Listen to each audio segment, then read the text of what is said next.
thought I'd do a quick flick through my Austria book. So this is the outside from a old bag that I've had for many years. I just created a simple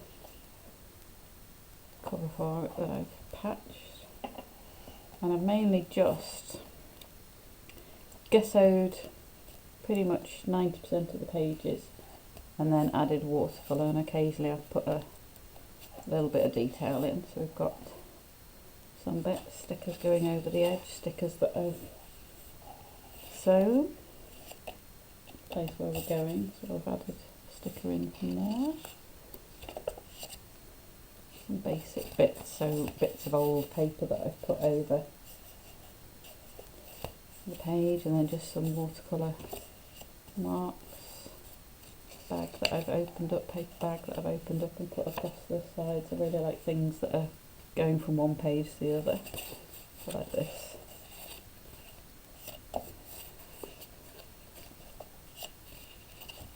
Top of an envelope, just blocking out some of the text, and I've put some masking tape just over that to block the text out a little bit more. Bits of outsides of stickers that I've used. Sometimes I'll do a border, sometimes I'll just do a line down the edge again. If bits that I've missed when painting become features because you can just stripe them. Sometimes I'll do lines around the outside of a page. Again, paper going over the side of it. This is one that I took a photo of for Facebook, and that was the waste from a sticker that I used around the edge, and then cut out or tore out the middle bit, and then that middle bit has been used. Put the sticker on there. This is part of a baking sheet that I used to go over the edge.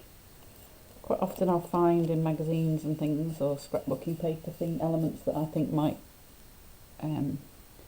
be useful. So thinking about the place we're going, obviously I don't know that that's going to be useful that day, but it gives a bit of a starting point on the page, and sometimes they do get completely covered. But I quite like the process of having something already on some of the pages. It's more relaxing knowing that there's something there for you to start, and you don't want to spend your whole holiday working on your book as if you've got to finish it. It's quite nice to just do the nice bits and just the record of the trip, knowing that it all looks cohesive visually already. Torn edges to pages, quite interesting, and just a masking paper little tab there.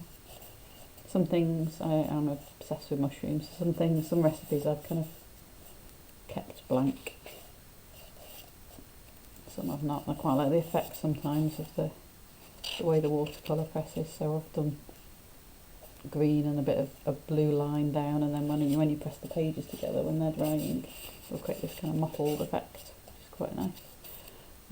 Basic borders using a marker pen, some little lines, and that was acrylic that I used on that, although it was thin. Again, half page. This is a really good kind of alcohol marker pen, so it kind of bleeds through, which is quite nice. But it, where I've used the gesso, it's not gone through completely. Again, a strip of paper, another little border with the waste from the stickers, some stripes, similar to the other page. Again, some recipes I've left because I'm interested in them. They might end up getting covered in, who knows. Again, just the odd bit on a page.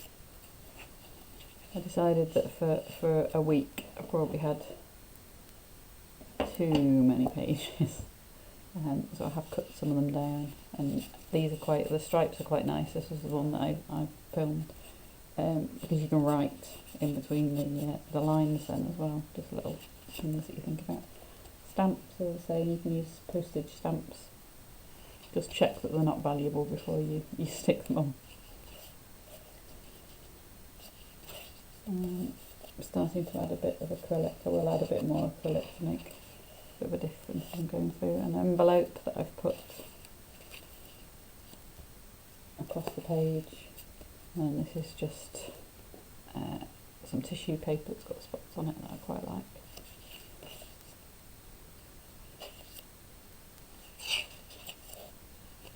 Again, get the mushroom. Little lines.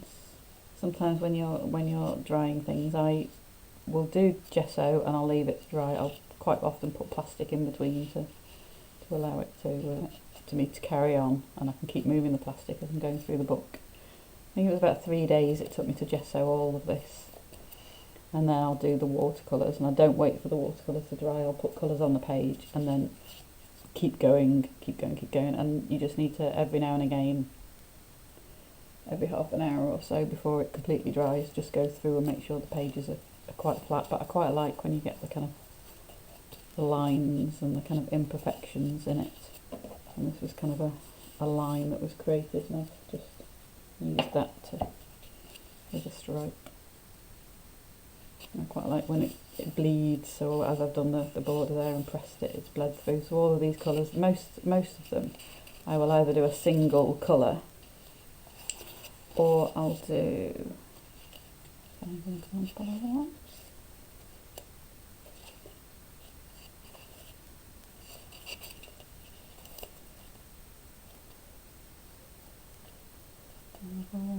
None that are particularly obvious.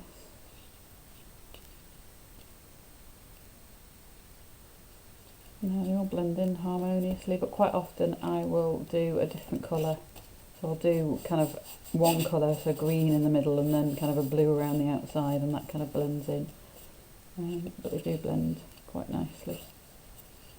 And then you get the pages mixing, so you're not in control of how it's going to dry then. So the marks on this envelope are just purely from when I painted this side. Again, splats, so I've drawn a deeper line down there, and that's created a stripe on this side of the page. The pages drying when they're squashed do a lot of the nice work for you, so you get really nice effects. So you put more paint on one side and less paint on the other, but you squash them, you'll get that kind of darker and lighter but kind of harmonious pages. Just put a little bit of gold paint on the side, the heart that I had, and again I've gone over the top in that paper. It's quite nice when you look at it, if you've got things on both sides, you've got the tops and you've got things going across the sides and the bottom as well.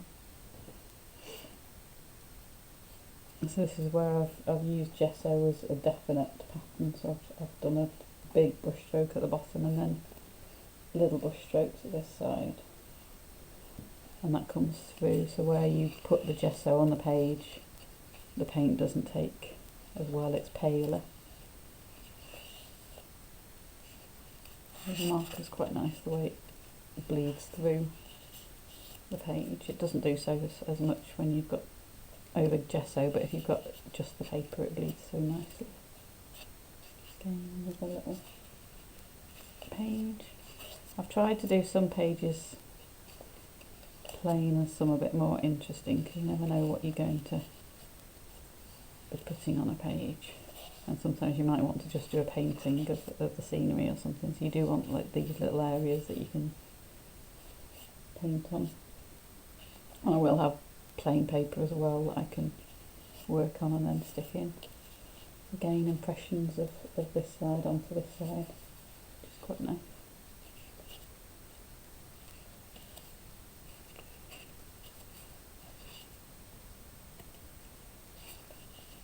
I'm trying to think about where I'm going and the colours that I might want to use, because it will be quite natural. There'll be a lot of forests and mountains. It's mainly green.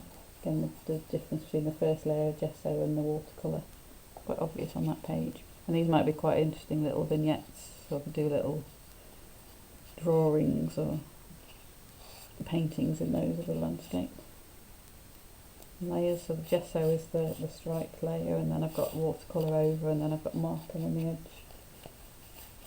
It's already an interesting page before you've added what you're doing onto it.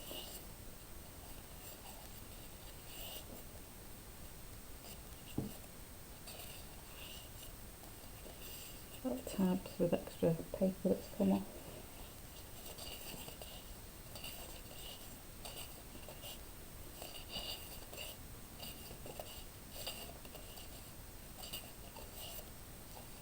Layered pages. This is just sari silk. They're just attached in. Things can be hung on that or stitched on that if need be. A poem that I'm going to leave in there. And back. So that is it. I'm probably not going to do too much to that before I go. That's probably about where I'll leave it, although I do have stamps that I've sorted out. So I've got some nature, travel, sorted these out to people, and then these are all different places, so churches and landscapes and things, just so that I've got, when I'm travelling, I've got bits that I can add in as necessary. That's it. Hope that was useful for you.